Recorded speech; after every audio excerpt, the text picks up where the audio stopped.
And when you open up, when you wake up, when you become expanded, and when you experience yourself as awareness itself, your heart is open. It's just, that's why people talk about, as you become aware of awareness and become aware of yourself as awareness, you experience this openness emotionally. That's why it's often said that love comes into play. The more open you are, the more you experience unconditional love, right? Because your very nature as awareness itself is love. Awareness is love. It's an equation. Awareness equals love. In the truest sense, because the love that awareness is this. It gets difficult to talk about. The awareness that is love is this.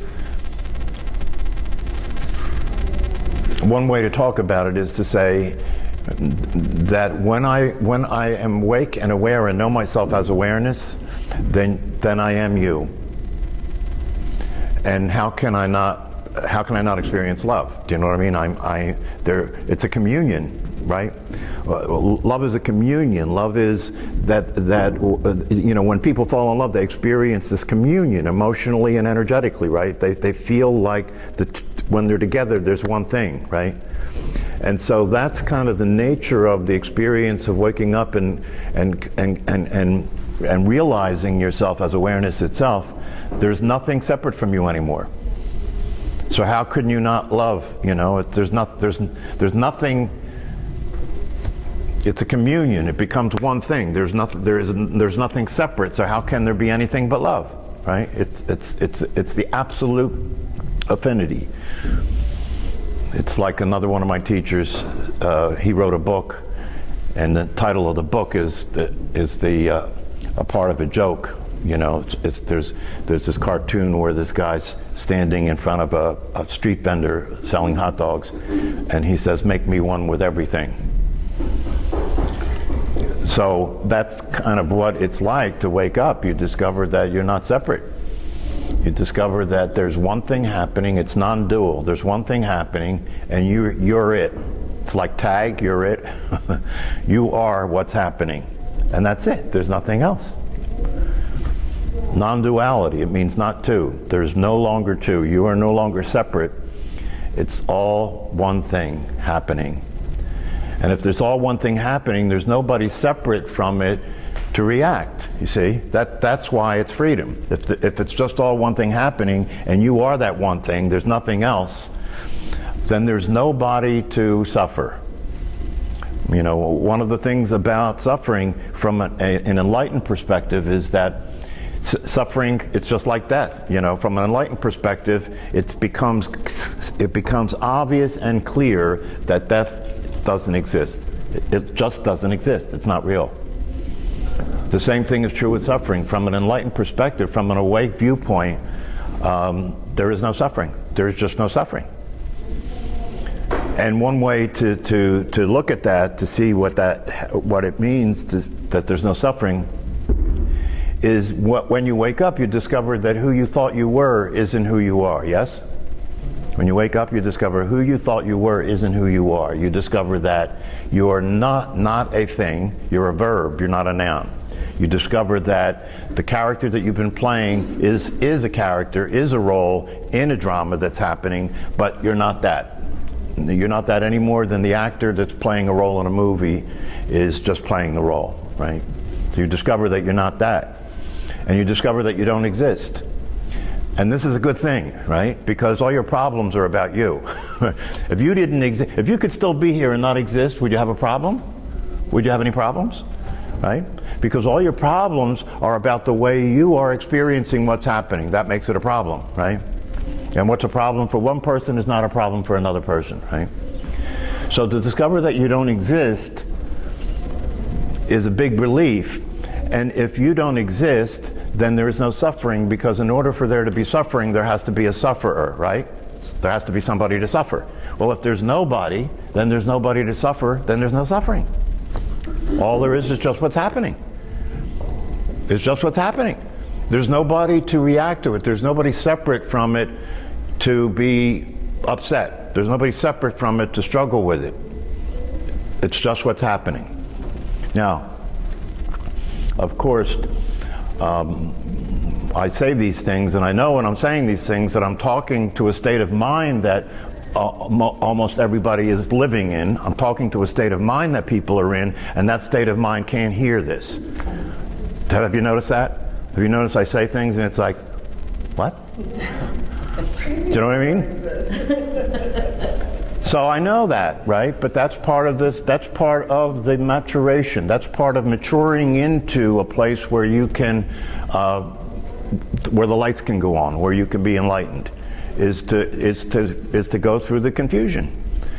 It's natural. There has to be confusion because the truth is so different from the way that people have it figured out that when you talk to people about the truth, given what they've got figured out, it sounds crazy, right? But it's actually the other way. It's actually the way you got it figured out is crazy, right? But you've been living your life out of that and you've considered it to be true and real, as most people do. And so this is really a completely different way of experience, a completely different view, a completely different way of seeing what's happening and seeing yourself, seeing who you are. That's why we can talk about the kingdom of heaven on earth, because when you wake up, when you're enlightened, nothing changes and everything's different. Do you get that? Nothing changes and everything's different. How could that be, right? Well, it's because you're seeing everything differently than you were seeing it. It didn't change, but what you're seeing is totally different than what you were seeing before. It's kind of like, you know, those magic things that they used to have, magic eye pictures, right? Where you would look at it, and you know, if you kind of squinted a little bit, you started to see what was there that you didn't see, you know. So that what you were looking at didn't change, did it? No, but your perception of it changed. And that's what enlightenment is. Enlightenment is nothing changes and everything's different. All the problems disappear. When the lights go on, you see the truth, and you see that there are no problems. When the lights go on, you see the truth. You see that death isn't real. When the lights go on, you see the truth. You see there is no suffering. And things get pretty easy, right? Because when the lights go on, what's different is that all that's happening is what's happening. That's it. It's just what's happening, and what's happening keeps changing all the time. And that's it. But as a living human body, you have to deal with all these situations. I know you're not supposed to personalize it and just deal with it, but you're just supposed to experience it and know it's happening. It's not happening to you. But that's very difficult. Says who? Says me. The person. The body I can't disconnect from. Well, you don't have to disconnect from it because you were never connected to it. Conceptually, it all makes sense, but then don't worry about it. Don't worry about it. Don't try. See, what Christine's sharing with us is very useful, because typically what happens is the mind hears this message and the mind does what Christine's mind's doing. It's saying, oh, I understand what you're saying, but it's this way, right? I understand what you're saying, but you still have to deal with things as a body, right? So that's what the mind does. It says, okay, well, if I hear this message, right? Because she says she understands the message, right? Yeah. So she gets the mind will get the message, and it will process it, and it will produce a response to the message, and the response will be, well, you've got to change. That's the response. Don't you have to change? No. I mean, don't get smart. If you're going to be enlightened, right? Because you just got done saying, you know, but in my ordinary life, it's like this, right? Well, if that's the case, then you have to change, don't you? I the problem is I have to think, and I'm not supposed to be. I know you know, thinking happens. You can't control it, but then I try and think about everything and make sense of it, and that's not the right approach. Then you have to. I'm already there, but I just can't see myself. then you're going to have to change. Yeah, that doesn't work. Well, but then what else is there? But see, she's saying I'm right, but I'm really playing the devil's advocate with her. I'm pointing out that that's the ultimate conclusion that she will arrive at, which won't work. It won't work. You can't. The reason it won't work is because what we're talking about here has nothing to do with change. And didn't I say nothing changes and everything's different, right? But the mind will flip it back the other way and say, no, it can't be like that. After all, there's a world out there. I don't have anything to do with that world. It's not going to change. It's not going to change. My seeing it differently isn't going to happen. The asshole in front of me when I'm driving my car is still going to be an asshole in front of me driving my car. I don't care what you say. You don't understand. They really are an asshole. You don't get it. Isn't that the way the mind works, right?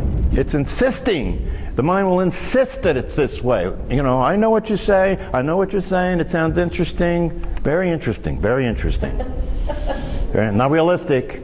Not realistic. Very interesting. That's how all this gets processed, right? But look at it like this.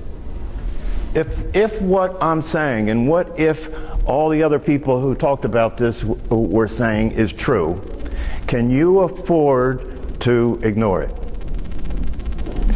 That's why we're here. You can't, can you? Can you afford to take the chance that it's not true and then just continue to try and make life work the same way you've been doing it? You can't afford it. The possibility is too fantastic.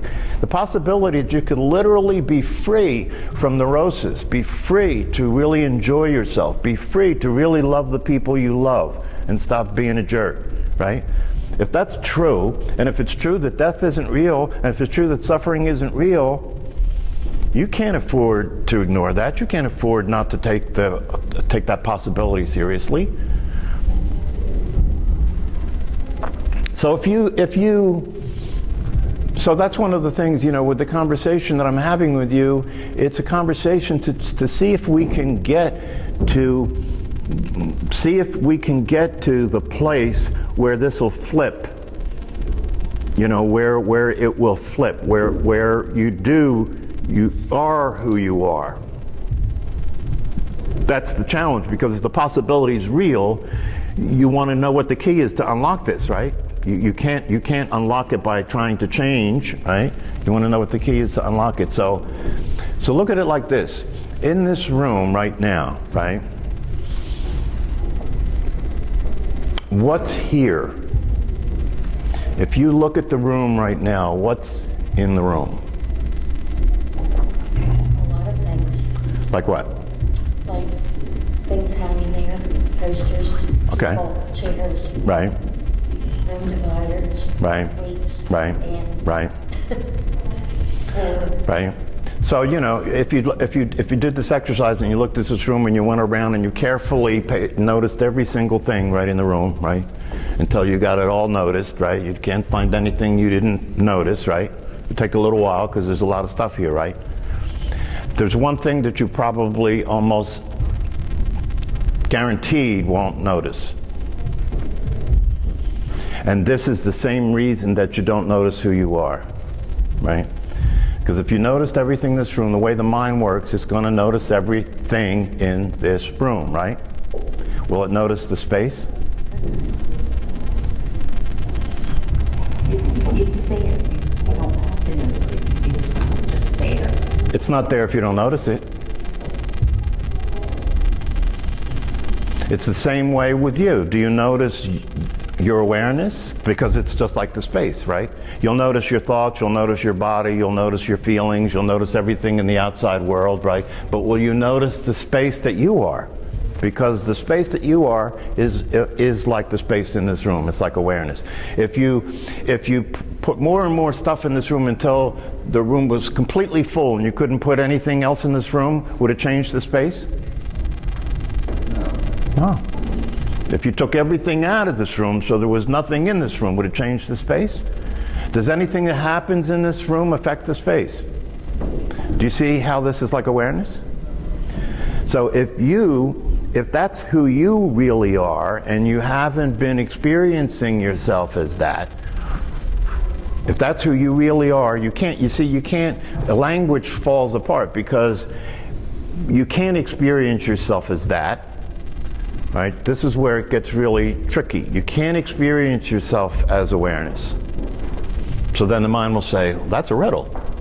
You know, how do you know, what are you doing? That's a riddle. Now, you can't experience yourself as awareness because you are awareness already. You can't experience yourself awareness because that statement says that there's a you that's going to experience itself as awareness.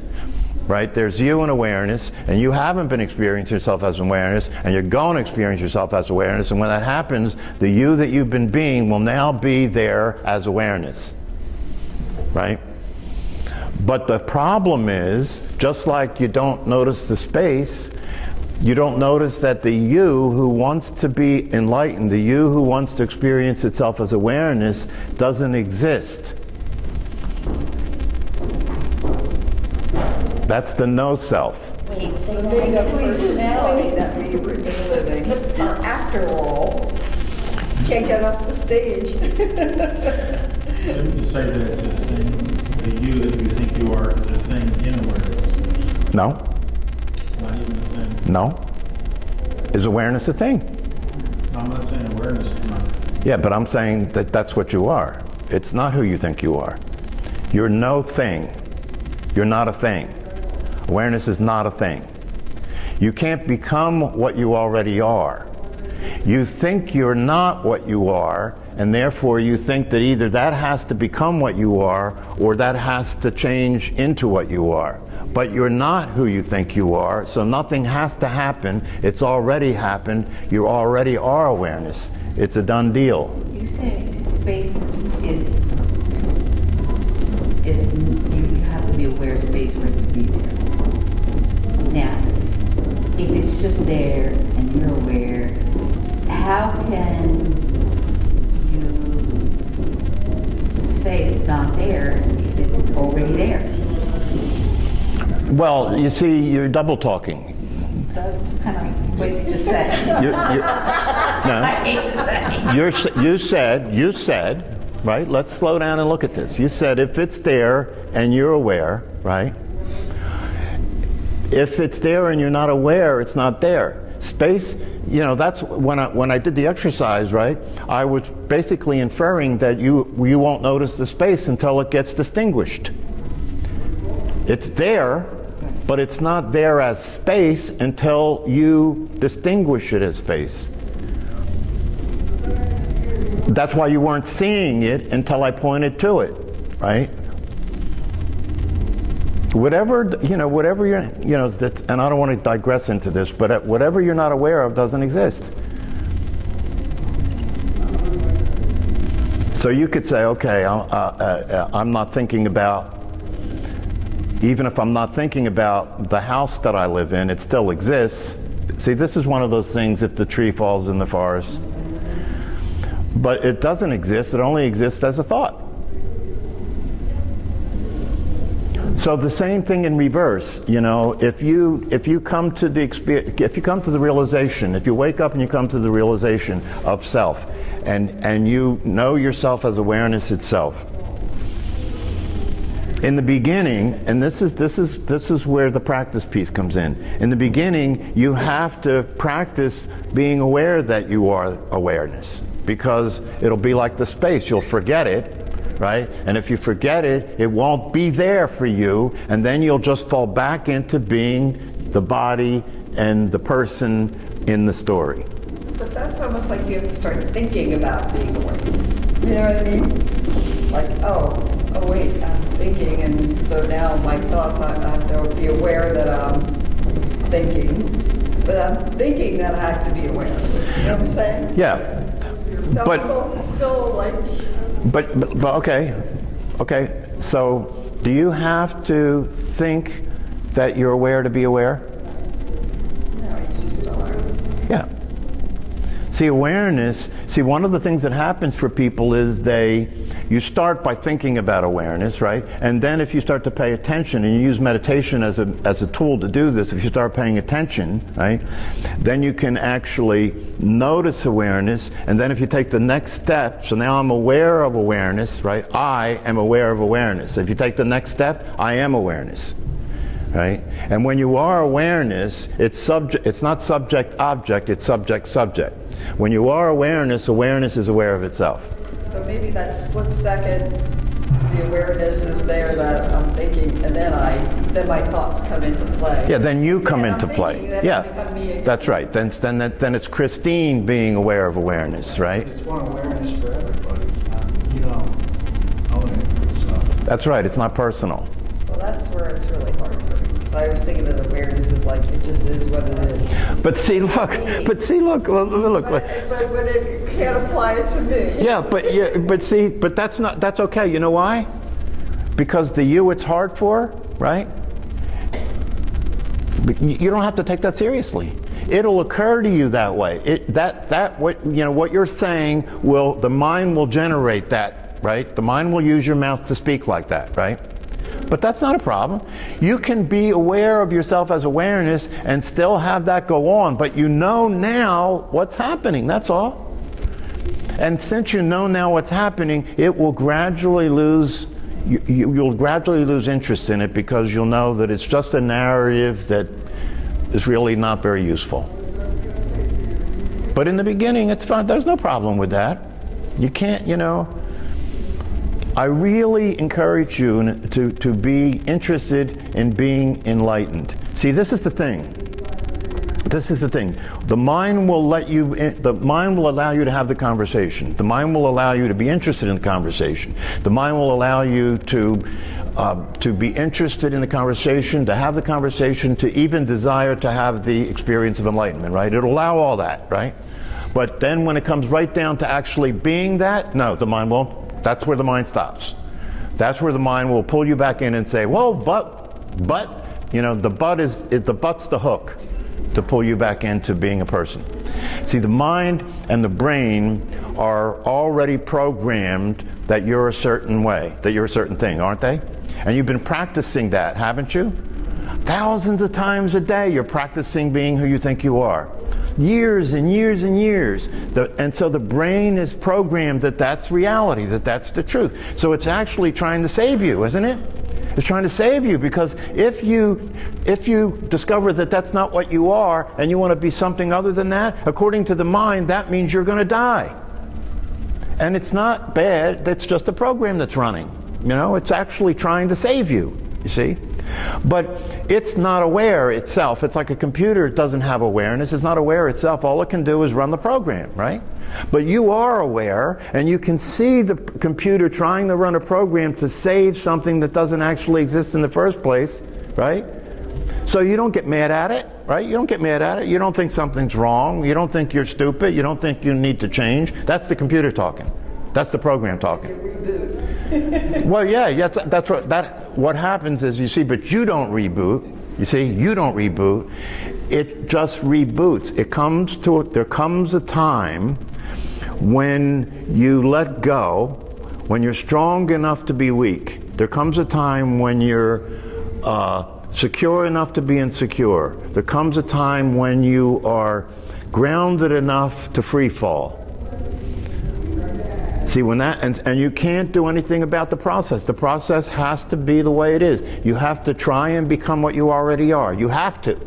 You have to, because who you think you are is not going to just disappear so you could be what you really are. So that's not going to happen. And it can't work for that to happen, because if that happened, we'd have to put you in a straitjacket and lock you up. Right? That's why you say, when you do wake up, keep it to yourself. Right? Don't go around telling people I'm a verb. Don't go around telling people that, I'm space, man. I'm like space. Nothing can affect me, man. I'm like space. That's like how people talk when they're on LSD, right? So you really have to, there is this thing about this waking up process that involves maturation. You have to mature. these teachings, this is called the direct path, right? Because this is not a path that exists in time, right? Because what I'm saying to you is you're already there, right? Therefore, it doesn't exist in time, right? You're already there. It's a direct path. In many of the other teachings in the East, they talked about the path, right? The path to enlightenment. It involves practicing meditation, involves all these austerities, right? But this is the highest teaching. And in those traditions, right, what they did was they would say a monk or a seeker or a practitioner would have to be involved in practicing meditation and learning the teachings for many, many years. For many, many years to get mature enough, and then the master would have this conversation with them and say, by the way, all of what you did to get here, right, wasn't necessary. But you see, by then they've built up such a tremendous, you know what I mean? They've built up such a tremendous spiritual ego, right, that all that the master has to do is stick a pin in that and it pops, you see. So you have to mature into this. What's that mean, to mature, right? It means that your maturity means that you have gotten to a place in your experience of yourself and your life where you're no longer interested in pettiness. Do you understand? You're no longer interested in bickering. You're no longer interested in complaining. You're no longer interested in continuing to do the useless things in life that don't make any difference. You know what I mean? That's maturity, right? You have gotten to a point where you're seeing life more realistically instead of being petty and self-centered and self-righteous. You know, you're willing to move on. That's maturity, right? And you've got to be that mature to see that what life is, when it's being seen clearly, is not a life that's worth living given what's possible. That's maturation. And when you are mature to that point, then you're at a place that when you hear this message, you don't just hear this message because you're mature enough to see the life you've been living realistically and clearly, and you know it's never going to work. You're mature enough to understand that, so you're not giving that your energy anymore. And then you're ready for this, meaning that you are now willing to do what it takes in order to wake up, because it does take something. Right? Your awareness is always there. It's never not there, right? But your awareness of the awareness is not there most of the time. And then your awareness that you are the awareness is not there at all. So in order for that to be different, you've got to start to notice. Notice is an interesting word, isn't it? Right? If I tell you to notice the space in this room, right? What's happening when you weren't noticing and you start noticing? Changing your focus. But it's subtle, isn't it? It's not a dramatic movement. If you notice something, right? It's almost like relaxing. I don't know. When you said that, I felt like a relaxation into the space. Mm-hmm. So one of the things, did any of you get the last video link that I sent out? Yeah. In the end of that video, he actually points to how to practice waking up. He actually points to it, right? And what he's saying is all you have to do to be what you already are is notice that you are what you already are consistently. And if you notice that you are already what you are consistently, like all the time, right, then what you're not will fall away. So you have to wake up in the morning and notice it. You have to get up from your bed and notice it. You have to walk to the bathroom and notice it. You have to brush your teeth and notice it. Notice everything that's happening as awareness, right? That's the practice. That's living in the present. That's right. What's that? Sometimes that's challenging. Well, see, that's the view from not being awake, right? Because the view from being awake is it's impossible not to be in the present. You've never been anywhere but in the present. And so you don't have to be in the present. You can just put that aside. That's not a challenge. It's already happening. It's already happening. Mind is someone else. So what? Not a problem. Doesn't matter. They don't focus well. I forget. It's important to meditate along with being in awareness. I mean, your practice every day of meditation sort of eases the mind off a little bit, doesn't it? And it helps you stay in awareness. Well, yeah, I mean, it gives you, it allows you to practice staying focused, staying pointed with your attention, right? It allows you to practice that.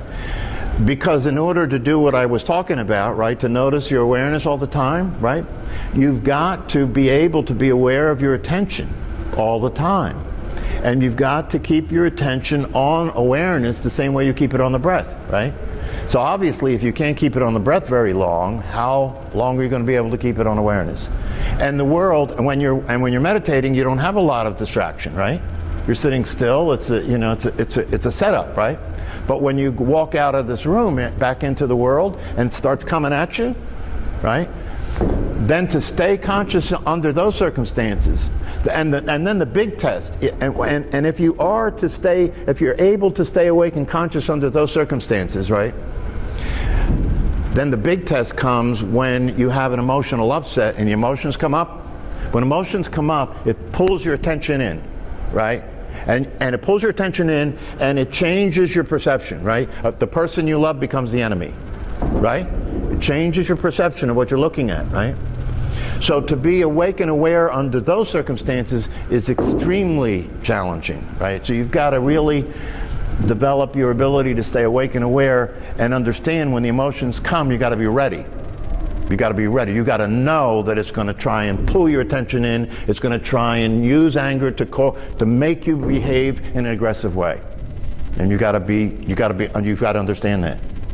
Right? Not only that, but once you start to break free, once you start to open up and expand, and you start to pay attention more consistently to the truth of what you are as awareness, the mind will start to put together mental states, right, to cause emotional storms and upsets and fear, right? It will challenge. It'll use everything that it can to challenge what's happening to get you back to get you to stop leaving your identity and get you back to come back into that identity.